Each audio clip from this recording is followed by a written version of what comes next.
Chicken இடி மசாலா எப்படி செய்யலான்னு பார்க்கலாம். இது சப்பாத்திக்கு, பரோட்டாவுக்கு, சாதத்துக்கு, இட்லி தோசைக்கு எல்லாத்துக்குமே ரொம்ப நல்லாயிருக்கும். அதுக்கு மசாலாவுக்கு மல்லி மிளகாய் வறுத்துக்கலாம். 1 கப் மல்லி, 50 கிராம் மல்லி, அரை கிலோ சிக்கனுக்கு 50 கிராம் மல்லி ரேஷியோவில் எடுத்துக்கோங்க. மல்லியை நல்லா வாசம் வர வரையும் வறுத்துக்கலாம். பார்த்திங்கன்னா இந்த மாதிரி லைட்டாக கலர் சேஞ்ச் ஆகிருக்கணும். இந்த மாதிரி வறுத்துட்டு ஆற வச்சு மிக்சியில் பொடி பண்ணிக்கலாம்.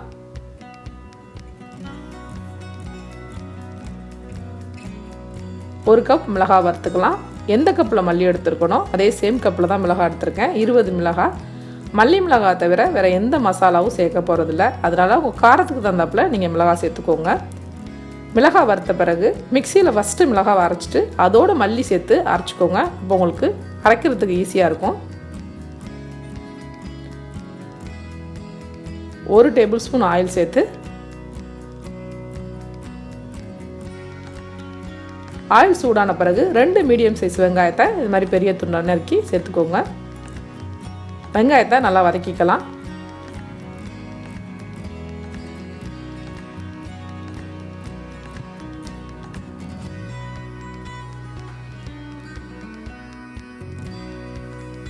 வெங்காயம் நல்லா வதங்கின பிறகு 2 தக்காளி சேர்த்துக்கலாம். 2 வெங்காயத்துக்கு 2 தக்காளி ரேஷியோவில் எடுத்துக்கோங்க. தக்காளி வெங்காயத்தை பேஸ்ட்டாக அரைச்சி தான் சேர்க்க போகிறோம். அதனால் ஓரளவுக்கு வதக்குனிங்கன்னா போதும். வெங்காயம் தக்காளி வதங்கின பிறகு ஆற வச்சு மிக்சியில் கொரப்பாக அரைச்சி எடுத்து வச்சுக்கோங்க. கடாயில் 3 டேபிள் ஸ்பூன் ஆயில் சேர்த்து 3 பட்டை, 2 ஏலக்காய், 3 கிராம்பு,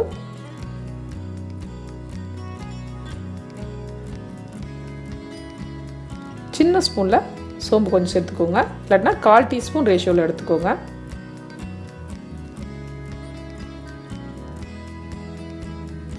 எல்லாம் பொரிஞ்ச பிறகு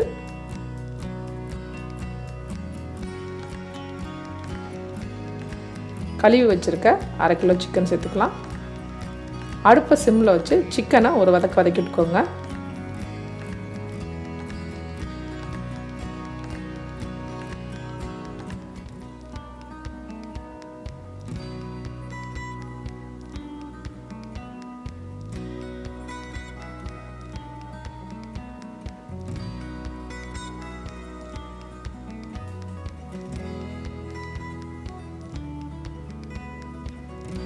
சிக்கனை ஒரு வதக்கின பிறகு 1 டீஸ்பூன் இஞ்சி பூண்டு பேஸ்ட்,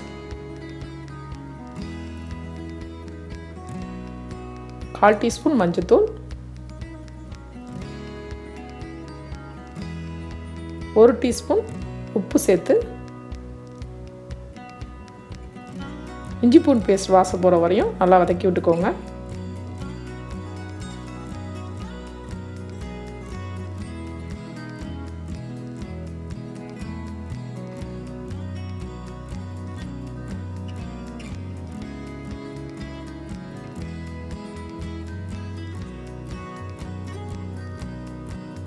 இப்போது நம்ம வறுத்து வச்சுருக்க மல்லி மிளகாய் பவுடரை சேர்த்துக்கலாம். இந்த அளவுக்கு வதக்குனிங்கன்னா போதும்.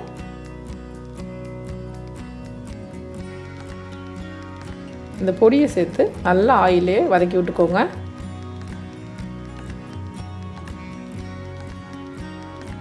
அடுப்பை சிம்மில் வச்சு மசாலாவை நல்லா வதக்கி விட்டுக்கோங்க.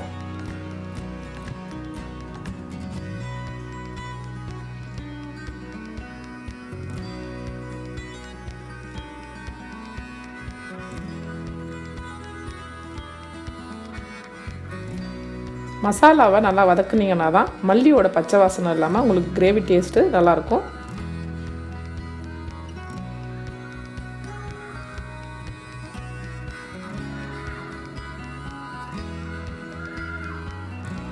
மசாலா நல்லா வதங்கிருச்சு.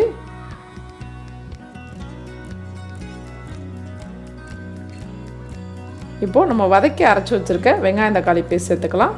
இதை கொஞ்சம் கொரப்பாக இந்த மாதிரி அரைச்சி எடுத்துக்கோங்க.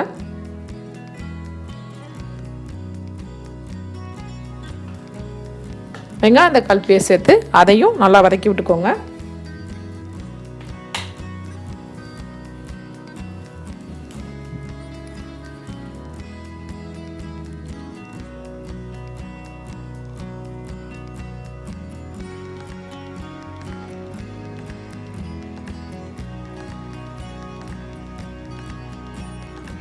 மாதிரி நல்லா வதக்கின பிறகு தண்ணி சேர்த்துக்கலாம்.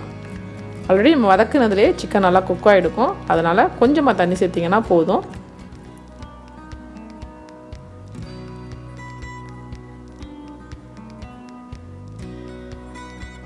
தண்ணி சேர்த்து நல்லா மிக்ஸ் பண்ணி விட்டு கொதிக்க விடலாம்.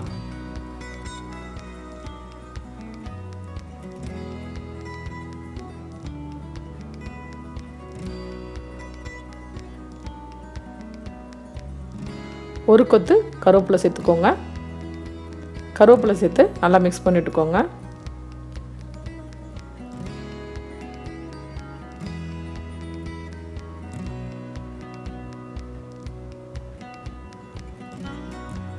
இந்த அளவுக்கு நல்லா திக்கு கிரேவி ஆகிட்டு ஆயில் பிரிஞ்சு வரணும், அதுதான் உங்களுக்கு சரியான பக்குவம். கொஞ்சமாக மல்லித்தலை சேர்த்துக்கலாம். மல்லித்தலை சேர்த்து நல்லா மிக்ஸ் பண்ணி விட்டுக்கோங்க.